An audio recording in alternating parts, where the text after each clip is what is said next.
లేదా మెలకువగా ఉండు. Be alert, be ready.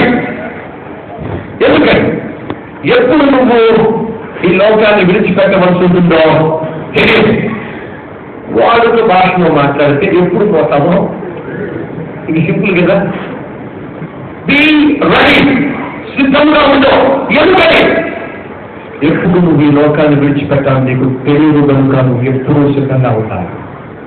రెండు, be ready or be alert. సిద్ధంగా ఉండు లేదా జాగ్రత్తగా ఉండు. ఎందుకని ఎప్పుడు క్రీస్తు తిరిగి వస్తారో మనకు తెలియదు కాబట్టి సిద్ధంగా ఉండాలి. మూడు, be alert or be ready.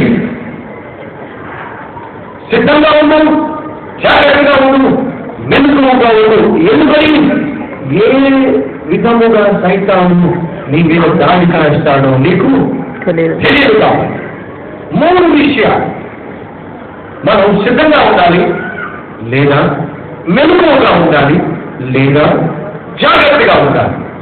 మొదటిగా బి రెడీ, సిద్ధంగా ఉండు.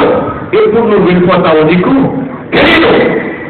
ఎందుకని ప్రతి మనిషికి ఒక సమయం నియమించబడింది. ఏప్రిల్ రాసిన పత్రిక 9వ అధ్యాయం 27వ వచనములో ఈ మాట రాయబడి ఉంది. మనిషిగా పుట్టిన వాడికి ఒకేసారి మరణించడము అనేది నియమించబడింది.